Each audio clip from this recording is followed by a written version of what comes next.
So today, James Comey pleaded not guilty to charges brought against him. And effectively, what it is, Trump tweets out nonsense on a daily basis and says, I don't like this person, I don't like that person. And unfortunately, because Trump is the president, he then sicks the DOJ and his administration against his political opponents. And so oftentimes these things are baseless accusations, but you do have to defend yourself because, again, Trump's sending the DOJ after you. And if you don't know, many people in Trump's administration and the DOJ actually resign because they don't want any part of these kind of things. Unfortunately, Trump does this quite a lot. They've indicted again James Comey. I guess there's investigations underway at Letitia James or Adam Smith. And they're also thinking about going after John Brennan, so that'd be the former CIA director, Fani Williams, and etc. Today, Trump is also tweeting out for the jailing of the Chicago mayor and the governor of Illinois. You know as well as I do, the President of the United States in the last 24 hours called for you to be imprisoned. I want to give you an opportunity. We've seen your reaction on social media, but I want to hear what you have to say back to the President of the United States. Well, let's start with the idea that this is a convicted felon. I mean, think about that, who is threatening to jail me. I got to say, this guy's unhinged. He's insecure. He's a wannabe dictator. And there's one thing I really want to say to Donald Trump. If you come for my people, you come through me. So come and get me. What does that mean? And these things, as ridiculous as it is to, Trump just tweets out crazy stuff nonstop. Unfortunately, again, he's just sending Americans against Americans, and he wants to divide everyone, essentially what it ends up being. The strategy that the Trump people are doing lately now is using these right-wing influencer people, and the right-wing people, their job is to go to said cities and just rile stuff up and try to pretend that there's all this craziness going on, and then therefore Trump needs to send in the military. That's what this is all about. And so I wanted to show you this guy. His name is Nick Sordor. I showed you guys yesterday, but essentially he just retweets Trump, right? Trump saying Chicago mayor should be in jail for failing to protect ICE officers. Governor Pritzker also. And one of the things that's kind of crazy about this stuff, it's both frustrating, aggravating, and also clowny all at the same time. It's like you never know, should you laugh, should you cry?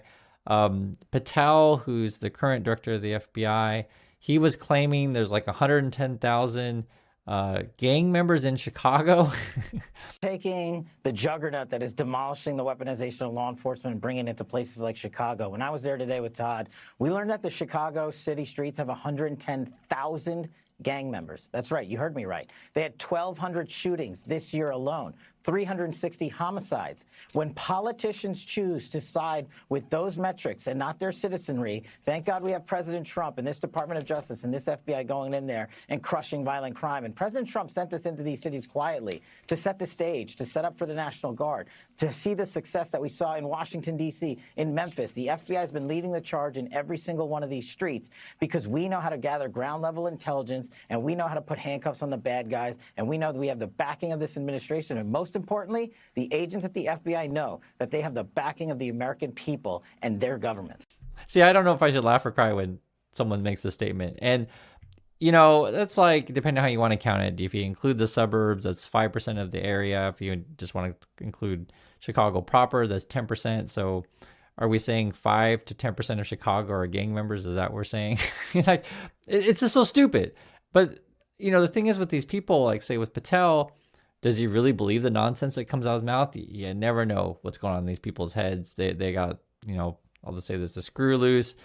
Trump's got lots of screw looses over there, and he surrounds himself with those kind of people. And I feel like, we get gaslit every day. For me, when I go through news with you guys, I just want to talk about reality. But unfortunately, we have to deal with this stuff because this is the culture in USA these days where people are just out to divide. This is what Trump administration is all about dividing Americans, getting us to fight each other, etc. And I want to show you sort of the games that they play so you can identify and realize, wow, we don't have to live this way. So, for example, this is one of their right-wing influencer people, Nick. Nick is saying, just in, Senator Kristi Noem just left a meeting with woke Portland Police Chief Bob Day, And Chief Day looks absolutely defeated. Christie just laid down the law, and Trump administration is taking control in Portland. And let this sink in, okay? So he has this video, and, you know, whether or not Chief Day is sad, I don't know.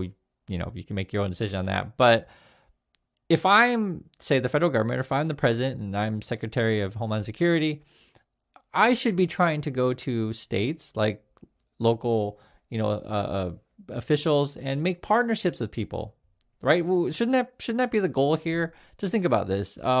If there's indeed a national emergency somewhere, and I'm the federal government coming in to help, say there's a hurricane, or, you know, say the city's really burning down, just for example, I wouldn't want to go to local officials and just like, hey, we need to jail you, or hey, you know, we're gonna make fun of you and make you cry. I mean, isn't that just a weird thing?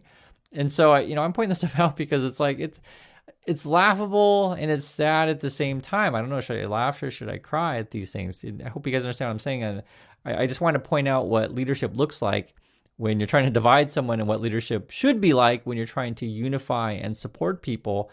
And that's what I want in leadership, is like, you're working with each other to solve our problems together. I don't know what to say.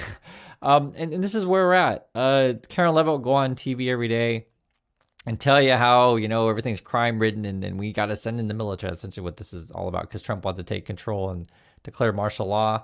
Governor Newsom, you know, tweeted this out, kind of making fun of Levitt, because essentially what it is they're trying to send the military to my hometown, Portland, Oregon. And if you look at what's going on in Portland, you got protesters dressed up as dinosaurs, raccoons, and unicorns dancing to YMCA. That's basically what it is. And they try to pretend that everything's burning down. And it's funny because I showed you guys in the video yesterday where Kristi Noem went to an ICE facility, and I even showed the same video to my wife, and it was from the Nick and Benny guys. And, you know, there's like, 30, 40 protesters. No, seriously, that was what was on the camera, 30 to 40 protesters. And they're trying to pretend like this is like, you know, national emergency thing. And what it ends up being, and I want to show you their strategy, is that they're out there to try to instigate stuff and basically pretend like there's, you know, a need to send in the military. So for example, this is the Nick guy, and he has this video of a protester spitting on an ICE agent. You can't make this up. Spitting on an ICE agent. And then the ICE agent gets really, really angry and, you know, tackles him with a couple other agents. And then Nick is calling for 8 years in prison, I guess. It says, and seriously, this is what he's writing. He says, you know, loser, leftist J boys facing 8 years in prison. Nobody spits on the brave men and women of the federal law enforcement and gets away with it. If you spit on a federal law officer, you will be hit with federal charges. And it's just like, is this where we're at, to where we're you know, trying to put people in 8 years in prison for spitting on someone?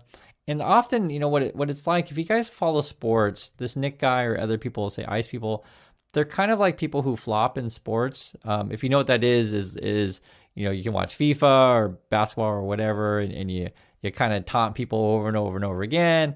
And if they even just touch you at all, like, or not even touch you, basically you just fall down and you act like your leg is broken. And if you watch sports, you'll know exactly these kind of players, generally speaking, most of us don't like people who flop. It's pretty ridiculous. And it's all for show. It's all fake.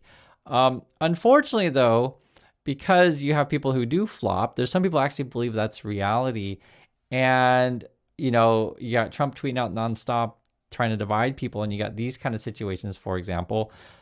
Professor who teaches about anti-fascism moves to Europe after death threats. And this is a Rutgers professor. Guys, I was a professor for many years. So I you know, identify with this one as well, to where I can only imagine like the kind of stuff that they would receive. I have an idea what it'd be, but it just, you know, essentially you could write a book about something and Trump doesn't like it, and he could literally tweet about you or whatever, or, you know, it's brought up on Fox News and suddenly you get all these, you know, mean messages from various Trump people, and you don't know the climate in USA, because it's unsafe if someone, I'll just be honest, like, has a gun. You guys get this. It's crazy. And in fact, I was looking at a military forum. A friend sent one along, and I can't show you the forum, but I'll just tell you what it is. Basically, there are family members who, you know, have someone sort of military, so a family living abroad, say some place like here in Korea, And what military families are talking about these days is how can we extend our stay outside the USA? They don't want to go back. Or you have military families in the USA that are like, hey, how can we get a duty station? Can we go to Germany? Can we go to Korea? Can we go to Japan, somewhere else, so we can keep our families safe?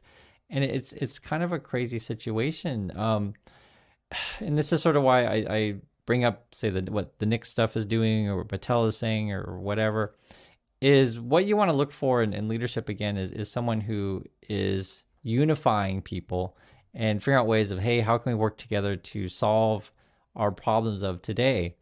The thing that Trump is up to, and why you have to point this stuff out, is Trump is like basically chasing windmills is the best way to describe it, like all these sort of fake problems and stuff like that.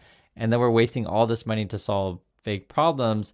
And then they're wasting all this money to try to prove that there are fake problems. And that's why I mentioned, like, say, try to get someone to spit on you. And then therefore, oh, look how dangerous people are. Listen in, the National Guard, and spend all our money on that.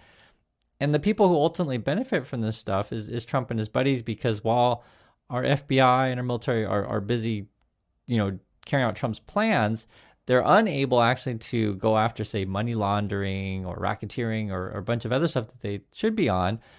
And also, like, say, with Patel's situation, they're pushing out many experienced field officers. And this is both the FBI, the CIA, people who are there to protect us. They're pushing out experienced people in many government positions. And I was just thinking about this today. I mentioned in the last video, my wife and I were visiting my wife's family for basically the Korean Thanksgiving, which is Chuseok. And one of our cousins has a baby daughter, actually 2 years old, and she's walking around and stuff like that. And it was interesting. I was just thinking about this, to where when you have experiences of being with family and meeting people from other countries, other cultures, you realize, man, we're pretty much all the same. for reals. I mean, for reals. And if you don't know, I'm American. I'm actually Vietnamese. Sometimes people think I'm Korean. I'm not. I married a Korean. I'm not Korean at all. I'm Vietnamese, and I have a U.S. citizenship. I write about in my book. But point being is that spend time with people from different places or whatever, and you realize families interact pretty roughly the same. Play with their kids. They want their kids to be safe. They want to have healthy food, right? Job opportunities, these kind of things. And every day when I tune into what the Trump people are up to, Trump's always like, I want to fire as many people as I possibly can. I want to remove protections on your food. I want to remove protections on your environment. I want to, basically attack America and attack our system. The whole thing is bizarre to me that anyone would go along with this stuff. And then when they try to prove the reasons why they're doing said things, it's a bunch of like nonsense. And that's why they're essentially, the people on Fox News or the right-wing influencers end up looking like clowns, basically, because you have to prove things that don't exist. You have to essentially prove to everyone that Trump's windmills are dangerous when they're totally not. So anyway, that's what's going on. Please stay safe out there. Thank you for watching, and I'll catch you on the next video.